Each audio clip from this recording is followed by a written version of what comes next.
Hello, welcome to another episode of Should You Roll.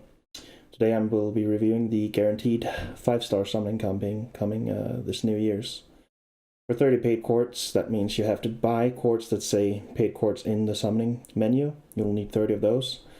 And you can pull on a class-specific banner. I'll be running down the list, starting off with the Saber banner as we have here. As for the Saber on the Guaranteed SSR, we will have Artoria, Mordred, Altera as one of the 3 guaranteed units. The benefit of rolling this banner would be that all 3 sabers are AoE sabers. So if you need specifically an AoE saber, you can roll this and be guaranteed to get an SSR that performs that job in your roster. On top of that, we have Artoria Alter, who is story locked, which means you'll be able to get her as a spook on this particular banner.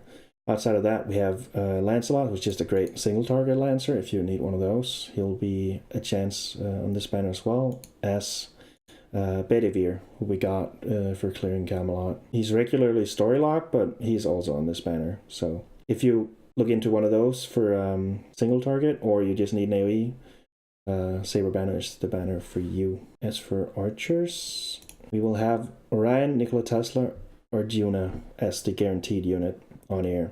The issue here is that Orion is a single target and we have 2 AoEs. Orion's biggest weakness would be her NP gain, but she does hit hard whenever her niche is met, which is anti-mail. Tesla and Arjuna both have the benefit of being NP charged AoE archers, so they would benefit your team greatly because they're both very strong at what they do. Farming units in general, every time you have an NP charge, it's just good to go for. Other than that, we have Emiya, who boasts the most events, where he has the event bonus, as well as any other archer, obviously. But Emiya stands out because of this event bonus record, basically. And on to the Lancers. We will have Kana, a Torib and Dragon Lancer, and Enkidu on right up. Again, we have 2 AoE with MP charge and a single target. This time, single target is a lot stronger than on the Archer banner. He boasts a 10k heal when maxed, so he's very good for sustained fights, long fights. He goes with a quick buster card set, so he generates a lot of crit stars, but can't do buster brave change with his NP, sadly. But he's definitely still a good pickup. Other than that, we have Lancer Toria, who's story locked, and Jack O'Man, who's story locked. So that's another reason to be rolling on this banner, since you can be spooked by these units. But yeah, NP charge or some boss killer. In general, if you get any 3 of these units, you should be good for any archers throughout the story mode. There we go. As for riders, we'll have 4 raid ups. This is the first of these that will have 4 units on it.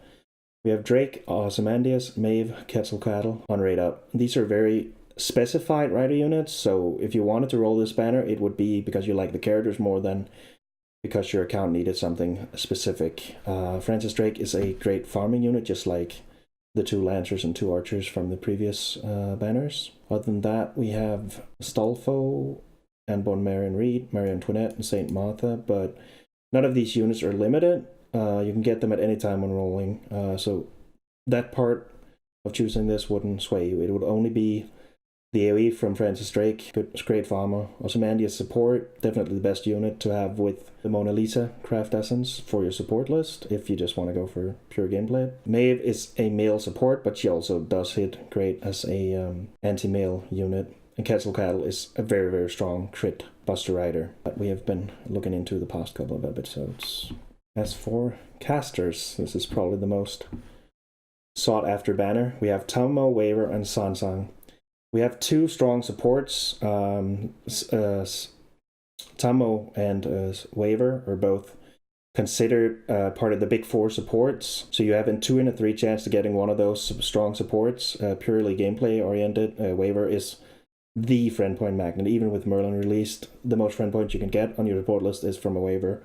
9 out of 10 types of content. So purely for gameplay reasons, if you don't have Waver, it's a very strong banner to pick. We have Gilles de Rais and Ku Costa, goddammit, who are story locked on this one, but no 4 stars that you can't get from your regular rolls. The downside to this would obviously be that you usually pick this banner looking for support, and you might end up with Sansang, who's just a cute unit instead of gameplay oriented. She does have the benefit of being a servant that can do multiple NPs back to back because of her first skill. As for the assassin plus extra part, we have a 50-50 between Jack the Ripper and Jean d'Arc. So this banner is more of a, I would like either of these two units when you're looking into the gameplay reasons for picking this banner. There really aren't none, because it's either a really strong single target anti-female unit, or it's a tank who generates crit stars and generally is going to be one of the best units for very hardy content in the future. Besides that, it boasts the benefit of not being locked into one category. You get either Avengers or you get Assassins with the cards you get from this role. So if you would rather look into maybe getting spooked by Assassins, you do have Emmy Assassin Kamala on it, as well as Skorgan, the new 4-star Avenger. But yes, overall the Assassin banner is more if a looking into getting either of those two units or not caring about both. And on to the Berserker. We will have Vlad III, Nightingale, and Cucullin Altar, mainly oriented towards boss fights. Nightingale is a bit more versatile in that she can support for 3-turn comps or AoE in general, since she's more of a support while the others are main damage dealers. Vlad suffers from needing support of a Tamamo, so either a friends list or your own Tamamo needs. In general, the best boss comp with Vlad would be Jean d'Arc, Vlad, and Tamamo, since that is considered a strong team fighting comp for any hard boss. Vlad suffers from being completely unable to generate its own NP without art support.